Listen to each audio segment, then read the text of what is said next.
ஹரி ஓம் சாய்ராம்.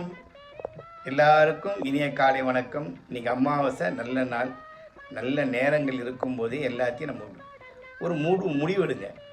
நான் எந்த பொருள் மேலேயும் ஆசைப்பட மாட்டேன், எந்த பொருளையும் இஎம்ஐயில் வாங்க மாட்டேன், எந்த பொருளையும் கடன் கொடுத்து வாங்க மாட்டேன். நான் வீடு கடன் கொடுக்குறான் அங்கே போகாதீங்க, கார் கடன் கொடுக்குறான் அது போகாதீங்க. எதுவுமே நமக்கு தேவையில்லைங்க. இன்றைக்கி இருக்கிற காலகட்டங்களுக்கு எல்லா வசதியும் டிரான்ஸ்போர்ட்டேஷன்லேருந்து கவர்மெண்ட்டே செஞ்சு தருதுங்க. எதுக்காக உங்களுக்குன்னு ஒரு பொருளை வாங்கி அதை தெருவில் நிற்க வச்சு அதுக்கு இஎம்ஐ கட்டி உங்கள் பணத்தெல்லாம் விரயம் பண்ணுறீங்க? பணத்தை சேமிக்க கற்றுக்கணுங்க. 60 வயசில் இது எனக்கு கடவுளை சொன்னதுனால இந்த அனுபவத்தை எல்லோரும் சொன்னாங்க, அப்போ நான் கேட்கல. ஆனால் இன்றைக்கி நான் சொல்லும்போது தான் நீங்களாக புரிஞ்சுங்க. குழந்தைகளே, உங்கள் பணத்தை தேவையில்லாத பொருளுக்கு ஏதோ ஒரு வாண்டடாக வாங்கி அதை விரயம் பண்ணி கடைசியில் உங்களுடைய மனசை கஷ்டப்படுத்திக்காதீங்க.